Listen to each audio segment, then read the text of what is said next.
હવે આ દાખલામાં દેખો છોકરાઓ, ₹12,000 તમારું આ પી છે, પી એટલે મુદ્દલ છે ₹12,000।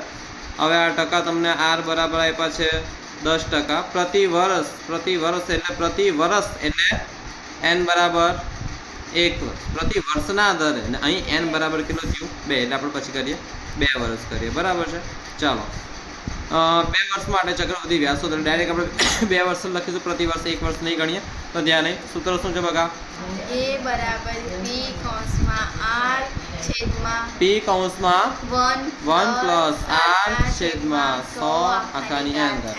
તો પી કેટલું છે 1200, 1 પ્લસ આર કેટલું છે 10%, છેદમાં 100 ને એન એટલે 2, ઓકે, 0 યુ। તો વધ્યું શું 1200 કૌંસમાં 1 પ્લસ 1/10 ને એની 2 ઘાત। હવે 1/10 મુદ્દલ બખા આપણને 12,000 આપ્યું છે, 1200 નથી આપ્યું, તો આપણે 12,000 લખી દઈશું।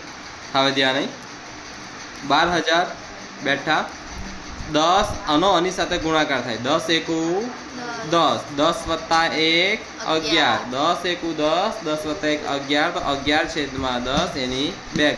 હવે દેખો અહીં 12,000 છે, તો 12,000 ને આપણે બેઠા લખીશું ને આ વર્ગ છે અંદર લઈ જઈશું, 11 નો વર્ગ 10 નો વર્ગ, તો 12,000 બેઠા લખવાના પાછા, 11 નો વર્ગ એટલે 11 ગુણ્યા 11 કેટલા થાય 121, 10 નો વર્ગ એટલે 10 ગુણ્યા 10 કેટલા થાય 100। જો ના કરતા આવડે તો આવીને કરવાનું કે 11 નો વર્ગ બરાબર 11 ગુણ્યા 11, તો 11 ગુણ્યા 11 કેમનું થાય, આ રીતે થાય, 2 રકમનું 0, 1 એકુ 1, 1 એકુ 1, 1 એકુ 1, 1 એકુ 1, 1 ને 1, 1 ને 0 1, 1 ને 1 2, ને આ 1 વત્તા 0 1, અહીં 1 છે તો 101, તેવી રીતે 10 દાન 100 બધાને ખબર હોય, બરાબર। તો હવે દેખો અહીંથી જે ઉડતું હોય તે ઉડાવી દેવાનું, 12,000 ગુણ્યા 121 છેદમાં આખાના છેદમાં 100 લખીશું, 0 ગયું 0 ગયું 0 ગયું 0 ગયું 0 ગયું 0 ગયું, હજુ 1 0 વધ્યું ને આગળ, હે ને, મેં ત્રીજું 0 પણ ઉડાવી દીધું, તો અહીંયા આવે છે 120 ગુણ્યા 121। આપણે થોડું અહીંથી કરીશું, 120, જો બગા 3 0 છે ને 2 0 ઉડાવી પડ્યા છે, ત્રીજું 0 વધ્યું છે, 120 ગુણ્યા 121, તો ધ્યાન આપો 120 ગુણ્યા 121 કરીએ આપણે, 120 ગુણ્યા 121, તમે આ રફ પાના પર કરજો, મારા અહીં જગ્યા નથી એટલે હું અહીં લખું છું। 3 રકમ હોય, 3 સંખ્યા હોય તો આપણે 2 0 લખી દેવાના, 1 અને 2 0 લખી દીધા, 1 ગુણ્યા 0 0, 1 2 2, 1 એકુ 1 વત્તા 2 સંખ્યા છે તેનું એક જ 0 આવશે તો 1 0 મૂકી દીધું, 2 ગુણ્યા 0 0, 2 2 4, 2 એકુ 2, પછી બેઠું, હવે તો અહીં એકલો જ છે ને તો અહીં 0 નહીં મૂકવાનું, 1 ગુણ્યા 0 0, 1 2 2, 1 એકુ 1, તો 0 2 5, 2 ને 2 4 1, તો કેટલું આવ્યું 14,520, 14,520, આ શું આવ્યું તમારું એ, તો એ અહીં ચક્રવૃદ્ધિ વ્યાજ મુદ્દલ, તમારે સીધું લખવાનું, લાઈનમાં નીચે જગ્યા હશે આવીને નહીં લખવાનું તમારે, એ બરાબર 14,520 મળે, પણ આપણે શોધવાનું છે ચક્રવૃદ્ધિ વ્યાજ, ચક્રવૃદ્ધિ વ્યાજ સિવાય કમ્પાઉન્ડ ઇન્ટરેસ્ટ આપણે શોધવાનું, અંગ્રેજીમાં શું કહેવાય કમ્પાઉન્ડ ઇન્ટરેસ્ટ, તેનું સૂત્ર છે, અથવા ગુજરાતીમાં બી લખવું હોય તો સૂત્ર છે કે ચક્રવૃદ્ધિ વ્યાજ બરાબર વ્યાજ મુદ્દલ માઇનસ મુદ્દલ, અથવા અંગ્રેજીમાં બોલો તો CI બરાબર A માઇનસ P। તો એ કેટલું છે તમે કેટલું લાવ્યા 14,520, P કેટલું તમને મળેલું પહેલેથી 12,000, કેટલું 12,000, તો સિમ્પલ ભાષામાં બધાને ખબર, ચાલો તો 14,520 માઇનસ 12,000,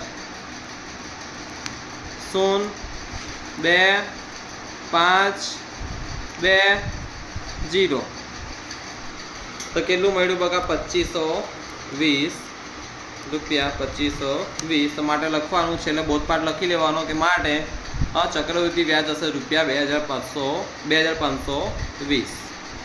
એક વસ્તુની સાપેલી કિંમત 120 છે, તો જો છાકી બરાબર ₹120 અને વેકી આટલી છે, વેચાણ કિંમત 96 છે, વેકી બરાબર ₹96, તો વળતર રૂપિયામાં તથા ટકામાં શોધો. એટલે વળતર આપણે શોધવાનું છે રૂપિયામાં અને ટકામાં, બરાબર.